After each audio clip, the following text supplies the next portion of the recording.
So when I purchased my Galaxy S7, I pre-ordered it, which means that I got a couple of things free with it. One was a micro SD card, loving having that inside the Galaxy S7, but two was a Gear VR. And it has been sitting woefully forgotten on the desk on the other side of the room, and I thought it was about time that we open it up and take a look at it.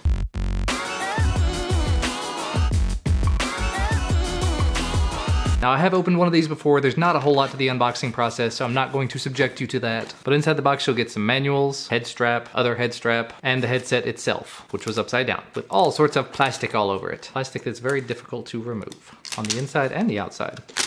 There we go. And there's even plastic on the little lenses inside. There we go. Does that look good? You proud of me yet? And I think I'm gonna take just a minute and go ahead and install the straps, see if I can figure it out, so we'll be right back. And I haven't adjusted anything, but I think that I've done it. Yeah, that actually feels right. I may have done it without any sort of prompting. I win! Now to take advantage of the Gear VR, now that I've got it all set up and ready to go, you have to have the Oculus app installed on your phone. The Gear VR Oculus app. Once you got that installed, this one actually came with it pre-installed. That's kind of what it looks like out of the box. Got a load of things in there you can pick up, different games, different apps. The grand majority of the things in here I found cost money, but there are some in here that are free, like Netflix, Samsung Internet, the Gear VR Gallery. There's a couple of demos, things like the Jurassic World program, NCAA March Madness Live. Actually, that one I don't have installed. Let me go ahead and get that. And there we go, we're installing it. Although I think the NCAA tournament may actually be over at this point. Also gonna pick up the Showdown shooting game, because you might as well. And the good thing is with most of these Gear VR related things, you don't actually have to have any sort of controller. And I didn't realize this ahead of time, because the controller is actually built into the newer Gear VR. So you have up, down, left, right, and a select button, and this all ties into the phone itself through a built-in micro USB port. And we'll try to give you a little idea of what happens when I actually plug this into the micro USB port. There we go, we've got it plugged in. It's a weird angle. You can see there's actually stuff popping up on the eyes. Yeah, it says Gear VR. Now I don't think I'm actually gonna be able to show you what I see inside of here, but I'm gonna go ahead and finish installing. Sorry for fingerprints. This is the gold one, it's from Verizon. It's very, very easy to get fingerprints on. Yeah, you just kind of clip it down in there. It's a little bit of a tight fit because this is one of the larger devices they make. There's a little rotating knob here on the top, if you can see that. When you move it back and forth, it actually changes the focus of what you're seeing, and you control the entire thing by moving your head around, and it uses the accelerometer on your device to determine what you're pointing at, and then you interact with it using, oops, I hit a button. You interact with it using the buttons on the side. And I just noticed that whenever I get a notification on the phone while this is going on, it pops up in the middle of the screen. I haven't seen that yet because I haven't spent a lot of time in this. There's also, in addition to this little up, down, left, right, there's a back button here in the top corner. You just use that to go back just like you would an Android back button. And if you hold it, it will take you into a menu. And there's actually a capture video button in here, and I keep hitting it and it keeps not doing anything, so I must be doing something wrong. I was having issues with it, and actually after pulling it out, it says there's a Gear VR setup wizard. Updates are available, so I'm gonna go ahead and run the updates now. And actually, this is about the best that I think I could come up with for being able to show you what it's like in here. I've got my Sony RX100, I'm just holding up next to the Gear VR, but you can kind of see what I'm seeing here. And yeah, so you can go into the store, you can look at Samsung specific apps, you can look in your library to get the apps you've already got installed. This is very difficult to do. You can go into AltSpace VR. I would love to try to do a video of AltSpace VR in the Gear VR because I've done some AltSpace VR videos regularly. There's a tutorial down here in case you're curious. It says, welcome, let's take a quick tour. And it just walks you through the very quick, tap the touchpad, look at the donut, and then tap it. Look at the donut, and then tap it. Same. Now you know how to select things. Swipe forward to find the cactus, there it is, now select it, swipe backward to find the mountains, tap it, and now you've learned how to use the menu. Swipe down to see more, swipe up to see more, down now, and back up. Now you learned how to scroll. Now press back, that's the back button. Now we did that. Now hold the universal button. Press and hold to see the universal menu. And there's the universal menu. And that's your walkthrough. It's asking if you have a gamepad. We do not, so we're going to skip that. And we're back. We're back at home. Yeah, looking at this looks an awful lot like, kind of like the big picture mode in Steam. You've got all your apps here in what is very much a 10-foot interface. You get the ability to go to the store or back to home, select whatever it is you want to do. We can go to Oculus Video, for example. And from here we can just pick whatever video we want to watch in full 360 VR. Just pick this one. I don't know what this is. That's 360, Immersion, KSW. And as I look around, it shows different things. I don't know where I am.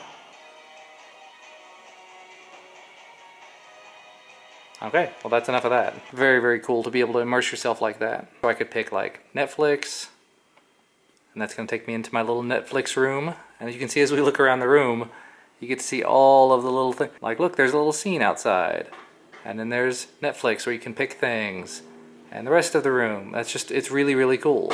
And in anything that you're doing, if you hold the back button, it does that, pulls up this little menu that we can't see because it's out of focus. That's a little bit better. Reorient yourself. You can supposedly come over here to the utilities menu and tell it to capture video, but there's only certain apps it will work with. I haven't found any that it actually works with yet. That's why I'm doing this with a camera. Let's take a look at this Jurassic World thing while we're in here. And by the way, I'm shortening all the loading sequences. It's taking a little bit of time, not a huge amount. It says it's downloading, and you see the little notification popped up there. So we'll come back when this is done. There we go, got it loaded up. So this is the Jurassic World Apatosaurus. See the Jurassic World Jeep over there. I'm just spinning around in the room here, but if there's anything to interact with, it says tap the touchpad to resume. So apparently, I guess this is just kind of a... Oh, there's the new messages. So I'm guessing this is just some sort of a VR scene. It's not interactive or anything. It's just kind of like watching a movie. May have to do it longer term to see something actually happen, but yeah, there's the dinosaur. It's like we're sitting in the room with it, except I'm watching through a camera, so I don't exactly get to immerse myself like you guys are seeing right now. Still very cool. And there he's moving around. Don't want to give too much of it up, though. There's also this shooting showdown, which I did try out a little bit. Literally played it for less than 5 minutes, but it is a ridiculous amount of fun. And there's the volume on the side, by the way. I can take it down just by pushing the buttons on the side. Let's go ahead and hit play. We'll go to an indoor range, and we're going to practice. So you can do shooting, target practice, or you can actually compete as well. So we're going to go for some ceramic targets and say practice. Takes us to a little shooting range, and this is going to be fun to try to do. It's very, very touchy though. There we go. So yeah, you just sort of look around by moving your head, and then you shoot the discs, or whatever it is that you're shooting at that time. And your targeting reticle, oh, you have to look down to actually reload. But yeah, so far I'm a big fan of this game. I mean, it doesn't have any sort of walking around aspect to it or anything, but still, the idea of a target range in VR. Can I get that in time? Nope. Aw. So that was a lot of fun. And as I was kind of showing there is the ability to compete. You can do this online with other people. So we're going to go ahead and exit that. And there are so many other things that I could show, but I don't want to take a huge amount of time to do it. You just have to really go through and dive into it. But let's go back to the main camera. Hopefully you were able to actually see what was going on in there. I literally just pulled out the camera, held it up to it, and it was able to offset this little eye sensor. There's a little sensor in here in between the eyes that whenever this is covered, this proximity sensor, it allows the phone to actually turn on and become the Gear VR interface. So without that, you're not going to see much of anything. But I kind of like the way this one's designed. I've gone through a lot of different VR headsets, and I have to say, of all the ones I've tried, this one's my favorite so far of the mobile VR headsets, because you have a pretty complex but innovative way of interacting with everything. You got your little touchpad with your back button, volume controls I forgot to mention here because I haven't actually used them yet. 3.5mm jack is still accessible if you want to, and there's a pass-through camera option, so if you don't have this back plate on it, you could use the camera and have this whole augmented reality interface too. So realistically, if you have any relatively recent Samsung device and you don't have this already, I would suggest being on the lookout for it. It's about $99 retail. I got mine completely free just because I pre-ordered, like I said. Verizon also sent me away with one, even though I already had one here. So I've been experimenting with that a little bit, and now I have one of my very own that I'm gonna get to keep, which is very nice. And I think that's gonna be all for me for today. I was very pleased to find out I could wear this with glasses. So if you are a person that wears glasses, do not despair, as long as they're not gigantic glasses. Mine, you can see, are not huge, but they do fit nicely inside of here. It can be a little bit difficult to make the focus quite right in both eyes, but it's definitely doable. And it's not a 100% immersive experience, but it's pretty close. If you paired this up with a pair of over-ear noise-canceling headphones, I could see this being an excellent experience. And I definitely look forward to watching some Netflix in here. But as always, thank you guys so much for watching. I'll put a link down below to where you can find these and find some more information on them. Probably an Amazon link, because that's what I do. Remember to leave a thumbs up if you like this. Subscribe to receive more videos when they become available. We'll see you again next time.